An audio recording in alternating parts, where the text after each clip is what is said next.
எவர்கள் வேதத்தை உறுதியாக பற்றி பிடித்துக் கொண்டு தொழுகையையும் நிலைநிறுத்துகிறார்களோ அத்தகைய நல்லோர்களின் கூலியை நாம் நிச்சயமாக வீணாக்க மாட்டோம்.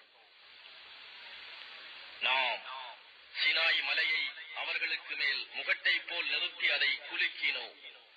அப்போது அவர்கள் அது தங்கள் மீது விழுந்து விடுமோ என்று எண்ணிய போது நாம் அவர்களை நோக்கி, நாம் உங்களுக்கு கொடுத்த வேதத்தை பலமாக பிடித்துக் கொள்ளுங்கள், அதில் உள்ளவற்றை சிந்தியுங்கள், நீங்கள் பயபக்தி உடையோராகலாம் என்று கூறினோம். உம் இறைவன் ஆதமுடைய மக்களின் முதுகுகளில் இருந்து அவர்களுடைய சந்ததிகளை வெளியாக்கி அவர்களை தங்களுக்கே சாட்சியாக வைத்து, நான் உங்களுடைய இறைவன் அல்லவா என்று கேட்டதற்கு அவர்கள், மெய்தான், நாங்கள் சாட்சி கூறுகிறோம் என்று கூறியதை அவர்களுக்கு நினைவூட்டுவீராக.